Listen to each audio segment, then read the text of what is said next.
दोस्तों प्रणाम। आज देवठानी 11 है। इसको हम देवठानी एकादशी के नाम से भी कहते हैं। ये सामने आप देख रहे हैं, ये योगदा संस्थान के सबसे बड़े गुरु हैं। हम इनके अनुयायी हैं और इनके पद चिन्हों पर चलने का प्रयास करते हैं। तो सर्वप्रथम हमने आज इनके सामने ही दीपक जलाया है और हमारा जीवन मेरा और मेरी पत्नी का आध्यात्मिकवादी है। उसी हिसाब से हमारे घर में सभी चीजें आध्यात्मिकता की दृष्टि से ही की जाती हैं। हम अपने दूरदर्शन पर भी आध्यात्मिक चीजें ही देखते रहते हैं, कोई अनर्गल चीजें नहीं देखते हैं। ये देखिए दोस्तों, टीवी में भी हमने जो है चित्रकूट की यात्रा जो 84 कोस की है उसकी परिक्रमा का एक दृश्य दिखा रहे हैं। और आगे मैं आपको दिखा रहा हूँ, हमने अपने घर को बहुत अच्छी तरह से सजाया है। सारे ऊपर नीचे दोनों मंजिलों में हमने दीपक जलाए हैं। ये देख सकते हैं आप, ये दीपक हैं।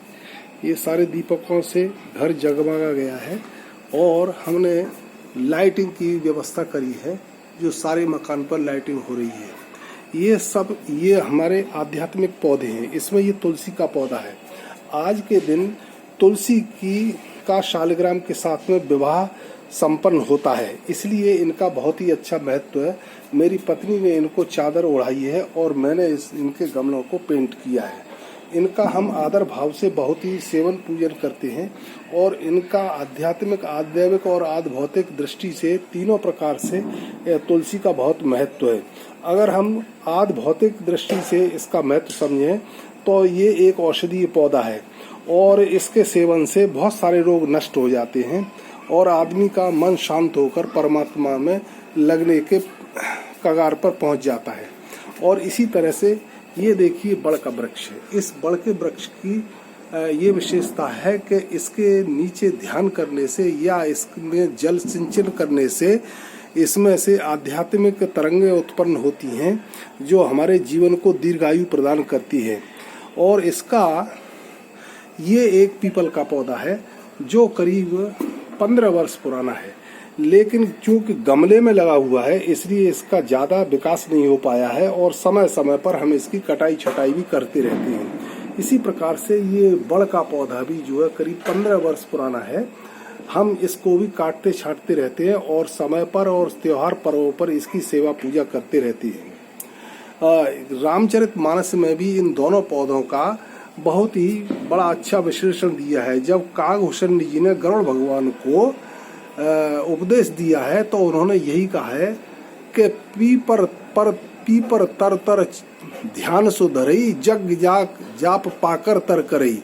यानी कागभूषण जी जो है पीपल के नीचे जो है वो ध्यान रखते थे और यज्ञ आदि क्रियाएं जो है वो पाकर या बड़ के नीचे करते थे। ये दोनों ही प्रजातियां एक जैसी होती हैं। हमने देखिए एक केला लगाया है, ये भी बहुत आध्यात्मिक पौधा है। हम इसकी भी जल सिंचन करते हैं और इनकी सेवा पूजा करते हैं। और दोस्तों मैं आपको आगे का दृश्य दिखा रहा हूँ, जो ये देखिए ये सिंदूर के पौधे हैं। सिंदूर का पौधा बहुत ही शुभ होता है घर में। इस पर फल आते हैं और फल में बीज निकलते हैं और उन बीजों को अगर हम हाथ से मलते हैं तो वो हमारे हाथ जो है सिंदूरी हो जाते हैं। और आगे जो है आज जो है हमारी धर्मपत्नी ने रंगोली बनाई है। ये बहुत ही अच्छी रंगोली बनी है। एक हमारी पड़ोस में महिला हैं, उन्होंने वो बहुत ही अच्छी कला में निपुण हैं। उन्होंने ये रंगोली बनाई है और उन्होंने होली पे भी रंगोली बनाई थी।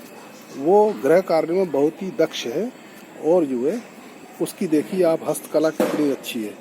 हमने यहाँ पर दीपक भी लगाए हुए हैं। ये देखिए दीपक, पहले इसको गाय के गोबर से लीपा गया है, उसके बाद इस पर फिर रंगोली बनाई। ये देखिए दीपक, और ये एक और दीपक है। और देखिए ऊपर का दृश्य ये है कि ये मकान पर हमने जो है झालरों से इसकी सजावट की है।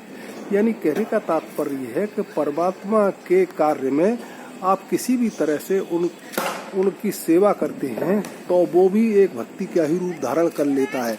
भगवान को सेवा पूजा करना या उनकी सार सजावट, वस्त्र पहनाना, रोशनी करना, ये सब आध्यात्मिक दृष्टि से उनके लिए बहुत ही अच्छा है, जो हमें मोक्ष की प्रदान करने की स्थिति में ले आता है। अब दोस्तों मैं आपको ऊपर जो है हमने एक मंदिर बनाया है, उस मंदिर को हम आपको दिखा रहे हैं कि हम उसकी विधिवत रूप से आज देवठानी अमावस्या की पूजा कर रहे हैं। आज देवठानी 11 की पूजा कर रहे हैं और इसमें सबसे पहले इस पूजा में जो महत्व होता है वो ऋतु फलू का होता है। यानी इन दिनों में साग जैसे आलू है और बैंगन है, मूली है और शकरकंद है, ये इस बदलते हुए सीजन के नए पौधे, नए फल माने जाते हैं। इन फलों में यह विशेषता होती है कि इससे सर्दी गर्मी का विकार बिल्कुल समाप्त हो जाता है। और देखिए दोस्तों, ये इसमें नीचे सब ढका हुआ है, सब फल वगैरह ढके हुए। ये मेरी पत्नी पूजा में संलग्न है, इन्होंने यहाँ भी दीपक जलाए हैं। और देखिए तुलसी के विवाह के लिए हमने ऊपर जो है भगवान की मूर्ति लगाई है और तुलसी का पौधा लगाया है और बीच में इसमें सालग्राम रखा है। आज इनका विवाह हो रहा है और गन्ने से हमने इनका मंडप सजाया है।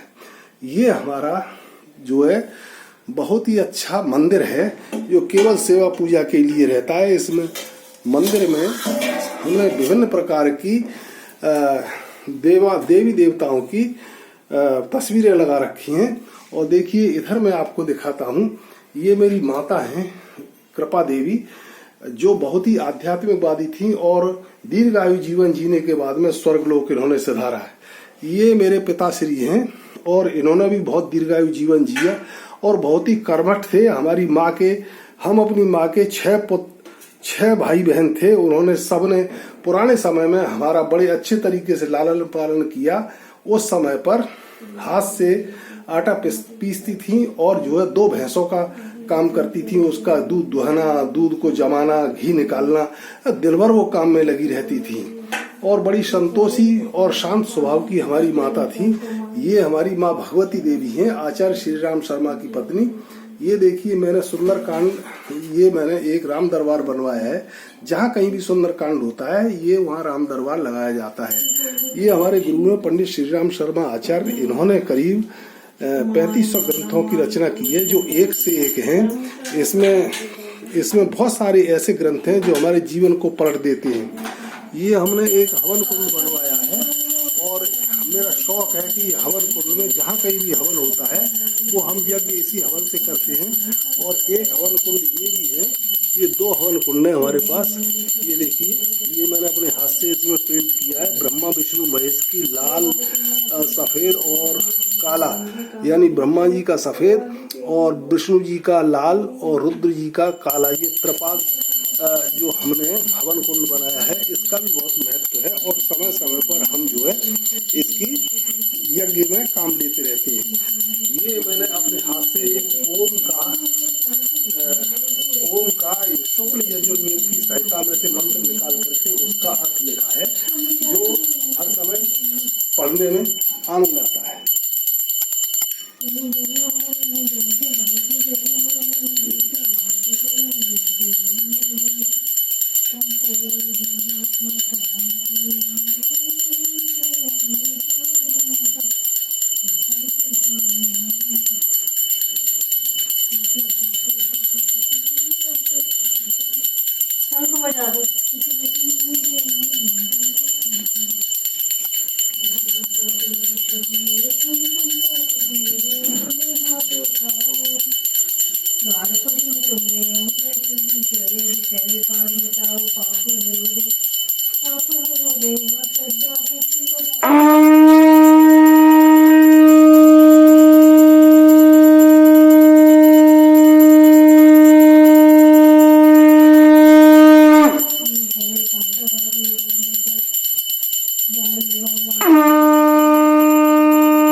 दोस्तों पूजा पाठ में शंख बजाने का एक अपना ही महत्व होता है। इस शंख में से बजाने से सबसे पहले ओम की ध्वनि निकलती है, जो भगवान का सर्वश्रेष्ठ नाम है। और दूसरा इसका आद भौतिक कारण यह भी है कि इसमें से जो ध्वनि निकलती है उससे हमारे जो मक्खी मच्छर हैं वो सब समाप्त हो जाते हैं, बेहोश हो जाते हैं और हमको बहुत ही आनंद की प्राप्ति होती है। ये देखिए दोस्तों, ये ऊपर का नज़ारा है। यहाँ भी हमने दीपक लगाए हैं, ये देखिए दीपक लगे हुए हैं। ये इस तरह से आज हम बड़े उत्साह से अपने देवठान की पूजा कर रहे हैं। और देवठान का मतलब ये होता है कि आज के दिन से देवता जो है अपनी सब सक्रिय हो जाते हैं, क्योंकि इसके दो कारण हैं। एक तो 4 महीने में जब बारिश का समय होता है तो उस समय पर जो मांगलिक कार्य हैं वो स्थगित रहते हैं, और इस समय जो इस मास में अक्टूबर में या अश्विन मास से ये सारे मांगलिक कार्य प्रारंभ हो जाते हैं। तो उसमें सबसे पहले गणेश जी, फिर उसके बाद में दुर्गा जी, फिर उसके बाद में देवठान, इस तरह से सभी का आदर सत्कार किया जाता है। और यह महीना हमारे लिए बहुत ही शुभ होता है, जो पूजन में बहुत काम करता है और पूजन में बहुत ही अच्छा रहता है। इसलिए हमें इस अश्विनी मास का हमेशा जितने भी पर्व हैं उनको बड़े ही उत्साह से मनाना चाहिए, और इसका हमारे जीवन पर सीधा सीधा प्रभाव पड़ता है। ऐसा नहीं है कि किंवदंतियाँ हों या सब बेकार की चीज़ें, ऐसा कुछ नहीं है। हमारे ऋषि मुनियों ने जो ये मांगलिक जो जितने भी पर्व और त्यौहार हैं उनके सब के पीछे बहुत ही अच्छे कारण हैं, जो आध्यात्मिक, आदि भौतिक और आध्यात्मिक तीनों प्रकार के कारणों को ध्यान में रखते हुए ही हम इन पर्वों को बनाते हैं। पर्व मनाने का सबसे बड़ा एक तो बहुत अच्छा कारण ये है कि आदमी जो है वो अपने कार्य क्षेत्र में सक्रिय रहता है। दूसरा, वो अपनी इंद्रियों को संयम में रखता है, संतुलित रखता है, और व्रत आदि जो करने से आदमी का शरीर जो है वो निरोग हो जाता है। दूसरी बात ये है कि इन कार्यक्रमों को करने से हम आपस में सभी लोग, परिवार के लोग मिलते हैं तो उसमें सौहार्द और प्रेम का वातावरण उत्पन्न होता है। इसलिए इन सब का सभी तरह से बहुत ही अच्छा महत्व है। तो दोस्तों, आज ये मैंने आपको ये सब दिखाया, और इसके बाद में मैं आपको विदा लेता हूँ। जय श्री राम, जय श्री कृष्ण।